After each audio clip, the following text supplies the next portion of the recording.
Hey there kids, it's me, MrCreepyPasta, and I just wanted to give you a quick little pause before tonight's video.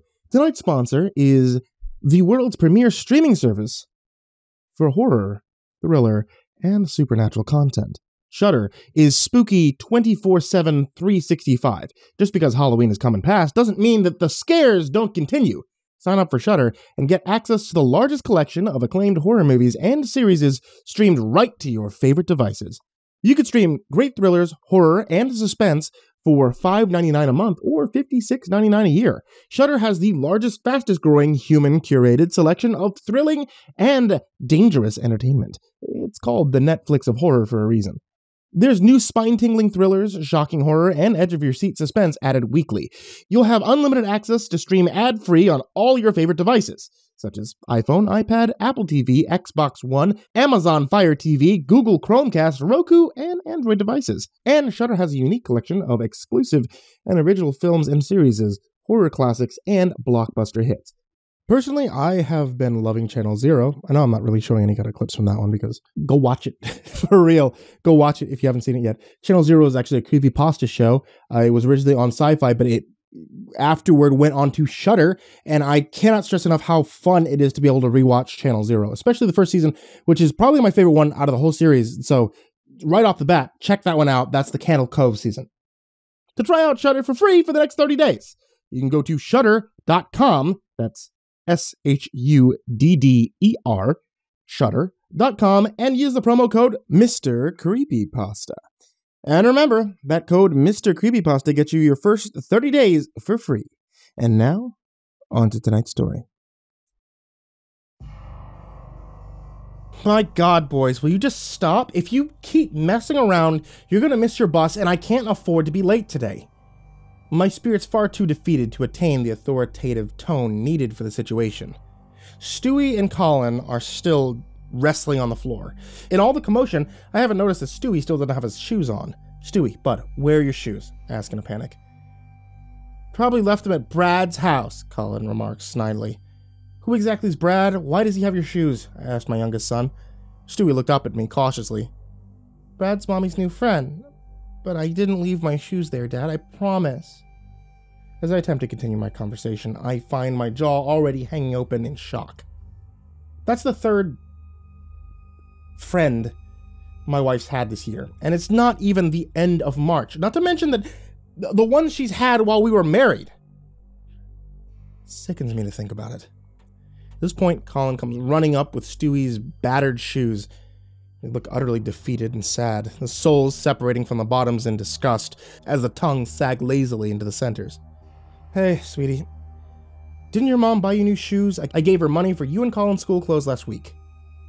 Colin spoke up this time, incredibly eloquent for his 11 years of age. Mom bought us some candy during the weekend, then she dropped us off at Graham's and Pop's, while her and Brad went to Bike Week, he explained dismissively before grabbing his backpack and running out the front door. I'm still not down on the floor, assisting Stewie with his shoes. Dad, I can get it myself, he demands. All the other 5-year-olds tie their own shoes. An unwanted sigh puffs off my tongue before answering him. Not today, buddy, okay? I'm sorry. I know you're a big boy, but we're running late. Really late. My little guy is finally ready. Bus safety harness and all. He puffs his chest out proudly as he leaves the threshold of our home and steps into the outside world, ready to take on the day the Stewie Gray way. Unfortunately, the taillights of the kid's bus are barely visible in the distance as it pulls around the corner, leading away from the house. Colin is still standing on the porch waiting for us, so he wasn't visible from the normal stop. Sorry, Dad, is the only response he gives. It's not your fault, Colin. It's okay. Have your brother grab the change jar off the counter so I can get gas while I call work to let them know I might be a little late. After I punch in the number, I'm met with a shrill tone and an automated message. We're sorry. Your account has been suspended. Please dial 611 if you'd like to make a payment. Goodbye. I draw in a breath and start yelling in frustration, but stop short as Stewie hands me the glass change jar. I light a cigarette to disperse some internal tension as we climb into the car, rolling all the windows down as if it would make a difference. It's a shallow and feeble attempt at justification. For right now, The half-full water bottle in my passenger cup holder sizzles and smokes as I drop the lit cigarette butt inside. Colin and Stewie giggle as the car rolls over the speed bump at the entrance to their school. A stout crossing guard with a no funny business look on her face waves us forward immediately. We barely get to a stop before she's opening the door for the boys. "Have a good day, boys. I love..." That's as far as I got before the car behind me honks, and the crossing guard slams the back door shut. About 5 minutes down the road, a glaring orange glow reflects off my glasses as the low fuel light comes on. The trembling gas gauge illuminates tauntingly in the corner of my dashboard as I pray to make it to the next intersection. My heart settles a little once I see the Circle K in the distance. Maybe today won't be so bad. The light ahead turns yellow. I'm convinced its sole purpose is just to fuck with me, if I'm honest. There's only one other car on the road right now, and they're right beside me. My foot eases onto the brake, a perfect representation of my day. The chances of me being on time crush flat along with the brake pedal as I settle to a final stop. I can't help but look at the car next to me. It's a pristine shade of red, not a smudge or a dent on it. A gorgeous couple, who looks to be around the same age as myself, occupies the front seat. A red-headed woman's delicate hand caresses the back of the driver's neck as they giggle into each other. Their clothes are stylish but comfortable. The latest iPhone model is perched inside the driver's side cup holder as the woman's rested comfortably on her lap. Intrusive thoughts flood my mind faster than I can keep up. I bet their gas tank is chock full. Must be fucking nice. They probably fuck each other every night after eating a meal taken from a fridge and a freezer full of food. They don't get cold and lonely at night, rubbing one out in pure frustration and loneliness just to fall asleep. It looks like they don't even understand what it's like to hurt for money. If I could be him. If I could be him, I bet I wouldn't have a care in the world. As soon as the light turns green, I attempt to mentally pull my head out of my ass. I turn the radio down and pass the other car so I can whip into the right lane. As I do, a devastating cacophony of horn honking, metal crunching, and glass breaking consumes me as the red car slams into the back corner of my vehicle, sending me spinning. An oncoming nearby oak tree is the last thing I see before my head slams into the dashboard. And I fade to black upon impact. I come to with a pounding headache, which only gets worse as I take on the scene before me.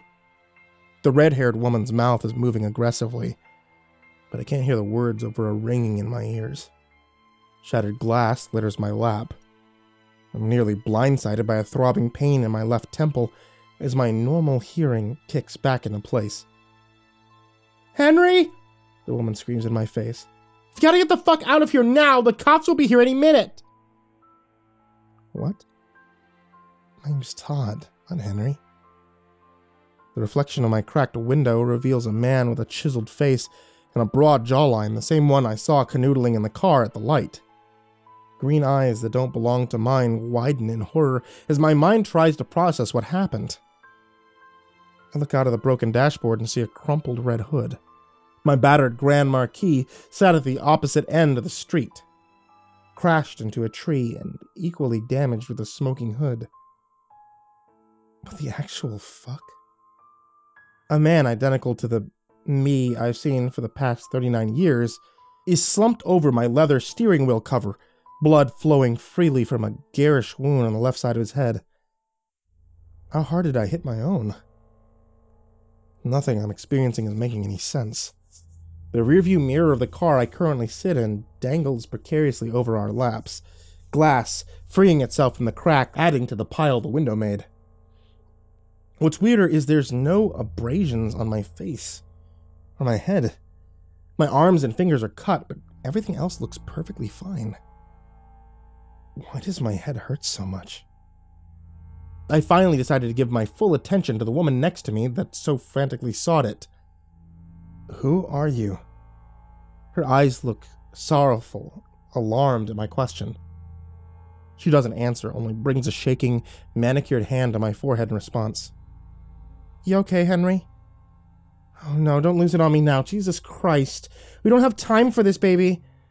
She groans, opening her door and walking around to the side of the car. Move over, the engine looks fine. she orders as she shoves me into the passenger seat, making me wince and bring a hand to my temples in visible injury. The engine starts and I see the other me begin to lift his bloodied head from the wheel. But that's my car, I mumble feebly as she drives away from the scene. Yeah, that car's fucked. We're gonna stick out like a sore thumb.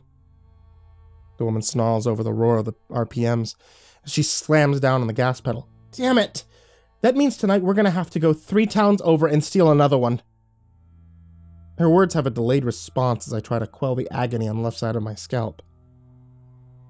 Steal? What are you talking about? I finally gather the cognition to ask, why are you taking me away from my car? My head's bleeding. You need to call for help. She glances at me sideways, confused. Your head's fine, Hank. You knocked it when we hit the junker. You're just having a hard time remembering things. She placed a hand delicately on mine, and I fought the instinct to recoil in disgust. I don't like to be touched, especially not by strangers. My thoughts are interrupted by a banging resounding from the back end of the vehicle. The woman doesn't like that. Hell, I was afraid she was going to wake up. Who? What's that noise? I ask. Do we have a flat? She shakes her head and mutters something under her breath. Boy, you really are fucked, ain't you? She comments wryly. That is our latest mark. Things went south toward the end there, and we need to take care of it like the last one. If she gets blood on the mat, then I'm gonna be pissed. Don't worry, she remarked upon seeing my own blood drain from my face. You enjoy it every time, I promise. It seems I've somehow switched places with a man that I've envied from the other car. The body of an obvious sadist. And if I'm in his body, then... A new thought surfaces, one more sinister than anything that the trunk of this car can contain. Oh my god. My boys!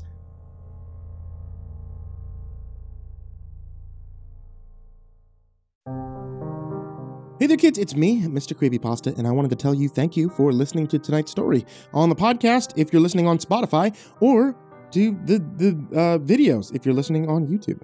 And if you're listening anywhere else, then probably let them know that they're not supposed to have this there, because it's only supposed to be on Spotify or YouTube or wherever podcasts go, or, you know.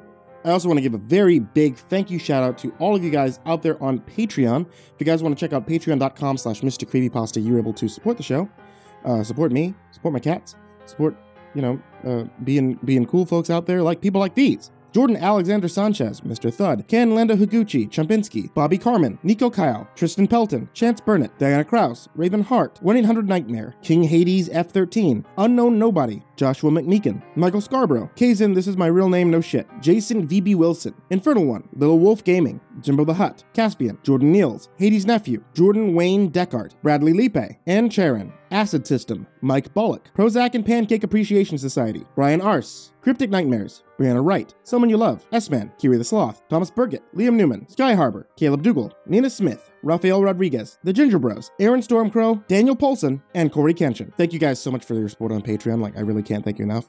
And everybody who's down there in the description, thank you guys so much as well. And everybody who's not on either of those tiers, who just have $1 on Patreon, I can't thank you guys, like, for making these past 10 years incredible. This entire time I've ever spent on YouTube, on podcasting, everything amazing. And all of you who are at home listening, thank you guys so much for listening. I hope you all have a wonderful, happy holidays and sweet dreams.